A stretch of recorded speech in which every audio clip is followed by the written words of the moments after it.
Olá, continuando a história incrível do filósofo John Wycliffe, o homem que foi torturado pela Igreja Católica após ter sido morto.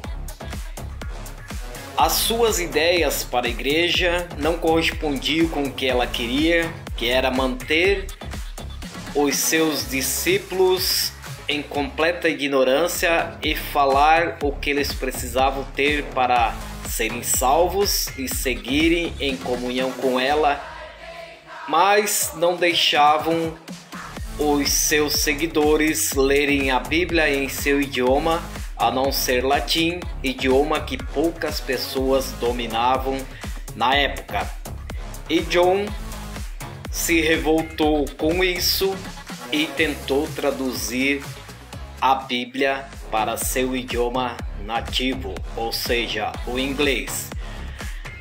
De fato, tal foi a influência de Wycliffe sobre outros grandes teólogos, como o tcheco Jan Hus e futuro reformador, que o filósofo é considerado a estrela da manhã como um dos precursores da Reforma Protestante. Lembrando que nessa época só existia a Igreja Católica Apostólica Romana como uma igreja cristã. Até então não havia outras opções para quem quisesse seguir o cristianismo.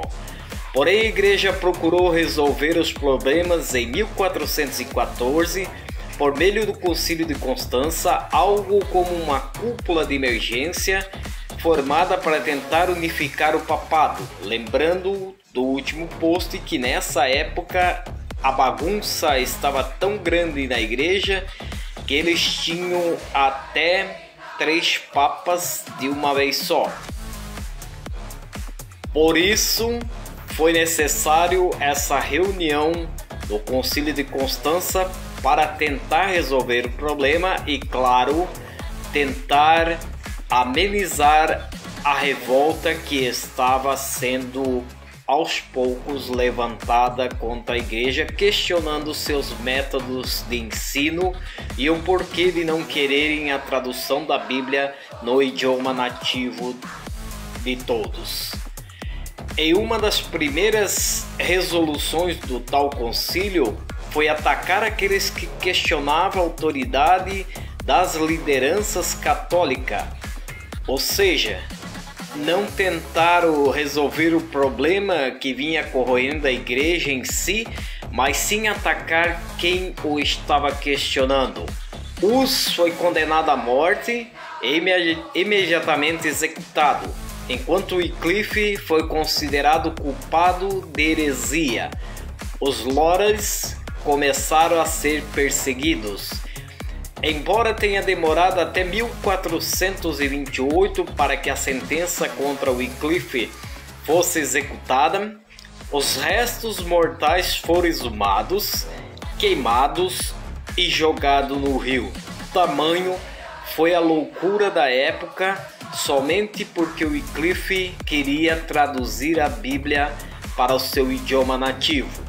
Com isso começou a chamada caça às bruxas, que levou 5 séculos sendo executadas e milhares de pessoas morreram queimadas, enforcadas ou afogadas, sendo que eram torturadas nos porões medievais e não tinham muito direito a escapar das torturas.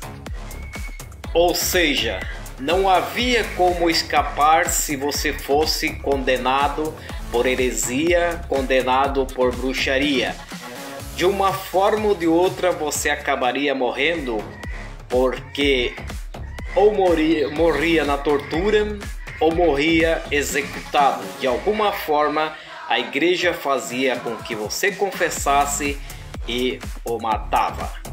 Essa é a terceira e última parte dessa incrível história de John Wycliffe, o filósofo que tentou traduzir a Bíblia para que todos entendessem o texto sagrado.